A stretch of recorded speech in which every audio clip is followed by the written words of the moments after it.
A stalemate is a draw. It's when neither side can win, but no one's really losing either.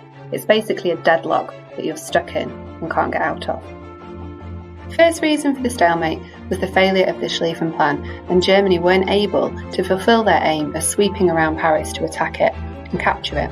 Russia had attacked more quickly, Britain had used the British Expeditionary Force to defend Belgium, and the Belgian resistance themselves were far stronger than Germany had thought they would be. By August 1914, Germany's soldiers had reached the River Marne, about 40 kilometres from Paris. Here, they faced huge opposition from the British and the French, and dug into trenches. The British and the French did the same. This was the start of trench warfare. Trenches were excellent defensive tactics.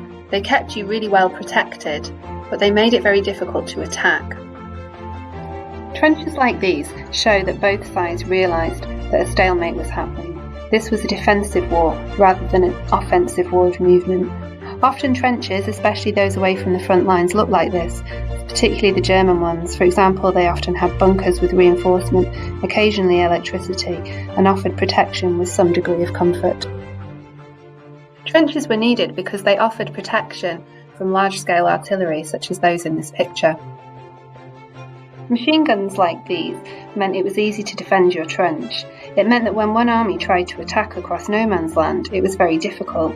There were huge casualties and it was hard to capture your enemy's trench, meaning there was little successful movement, hence a stalemate where neither side could win. By September 1914, trench warfare was established on both sides. Neither side could progress forward, so they tried to go around each other and outflank their opposition as they moved north towards the English Channel. This is known as the Race to the Sea, with heavy fighting throughout. By November, both sides had reached the English Channel. They couldn't go further north because of the sea. Trenches then went south, going down towards Switzerland and covering around 400 miles. As a result of all the factors mentioned in this video, the war was now a stalemate. A line of trenches stretched from the English Channel down to Switzerland. The fighting was taking place all across this area, but neither side was winning, neither side was losing. The casualties were phenomenal. The war was now a stalemate and was going to stay that way for the next 4 years.